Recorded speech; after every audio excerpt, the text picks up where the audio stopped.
this is, as you can see, all the blue are the sources. Surah means a chapter and a verse. Chapter and a verse. It's divided to chapter and verses. Those are the sources. If you don't have a pen and a paper, you can go to the video. It's going to be on my website tomorrow night. Sunday night, and you'll be able to see in the video and remember the sources. Plus, I have it in other lectures. We're not running anywhere. So first, now like this, Surah 5, verse 21. Moses is speaking. This is parts from the Quran. Moses is speaking to the nation of Israel. Go on your way to the promised holy land that Allah promised you. So remember, according to the Quran, I'm going to show you in the next 2 minutes that the Quran actually gives the ownership on the Holy Land to the Jewish people. But the Israeli politicians, unfortunately, most of them never read the Torah. And they don't know that when they go to the United Nations, the argument can be finished in less than 10 minutes. If I would go to speak in the United Nations, the world will go on fire the next day. Why? Because I will tell the Arab people in the United Nations in New York, I live not far.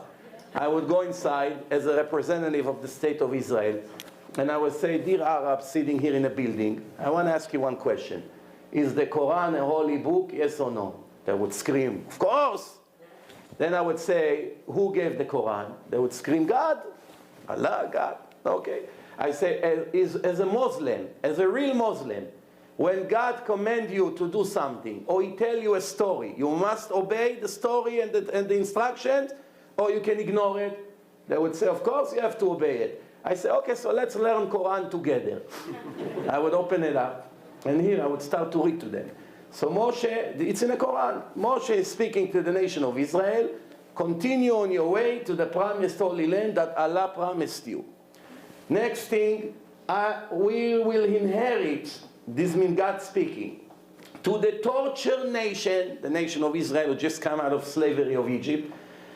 We inherit them the Holy Land, the East, the West, and all the promises of God to the nation of Israel. Surah 10:93.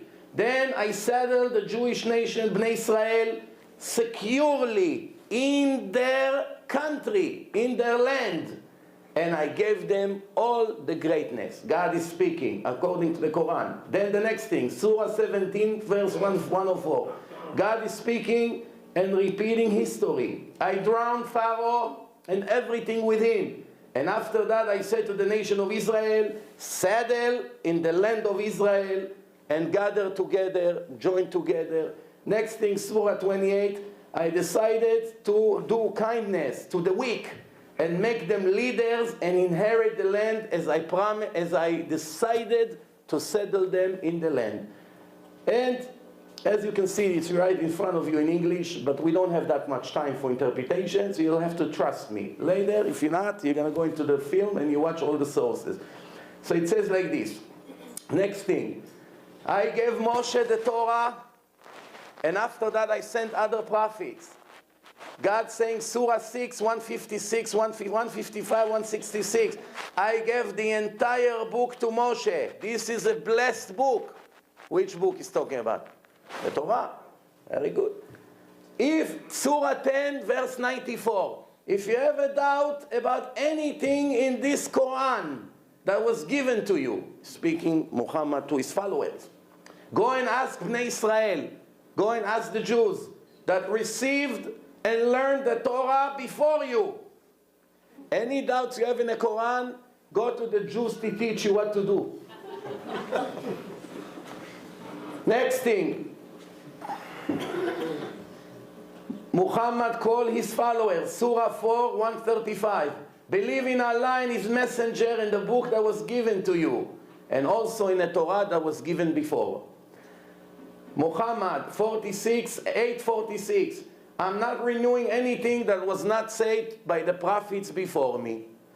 They all scream that they want Jerusalem to be the capital of the Palestinian state. If you know a little bit history, there was never a Palestinian nation. The Palestinians are Egyptians and Saudis. Some came from Syria, from Iraq, from other countries. But mainly, many of them, their name is El Masri. El Masri means they came from Egypt. There was no nation like this in history. There were Syrians, there were Iraqis, there were Persians, there were many different countries. Nowhere in the history there was ever such a nation. No flag, no anthem, no army, and they never had a state in Israel. When the Jews came in 1880 to Israel, it was all swamps. They didn't have a government. They didn't have any authorities. They have nothing. There was a bunch of Arabs living there with malaria, and everyone was dying. Until the Ashkenazi Jews came, Yoel Moshe Salomon and Zerach Baranet and the rest of the Hasidic Jews who came from Europe, and they left their comfortable life over there on horses, and they came over there and they saw all the swamps, and they started to buy the lands that some of the Arabs owned, because a lot of mosquitoes and people were dying from malaria. And Ahmed said, Ahmed, how much is this 10 acre over here? He said, why would you like to buy it?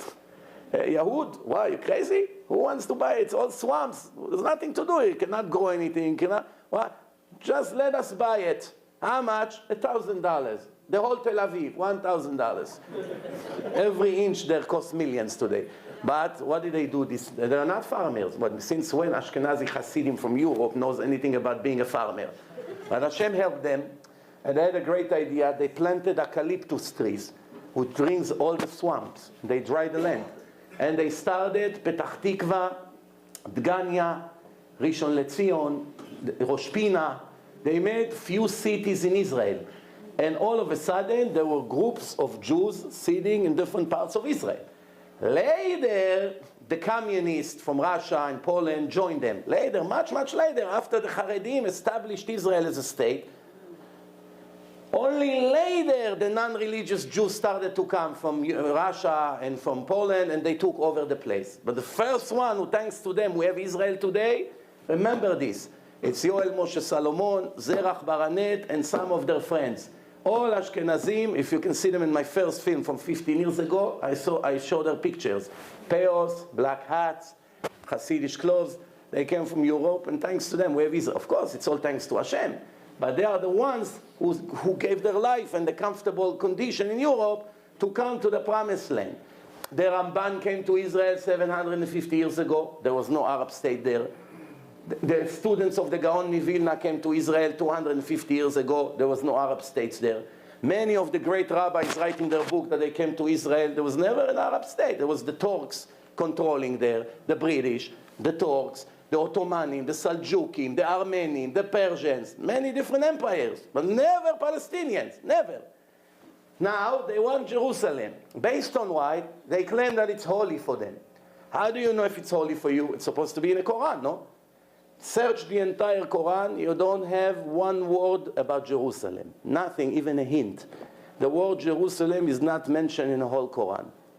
Can you believe such a thing? But it's mentioned in Judaism many, many, many times. In the prophets, everywhere. That was Bet HaMikdash. So this is some examples how people do not even know the foundation of the truth. So everybody will say whatever they want today, and some of the Jews do not know what to answer. If they would spread what I just say all over the world non-stop, eventually they'll be embarrassed to claim all these false claims.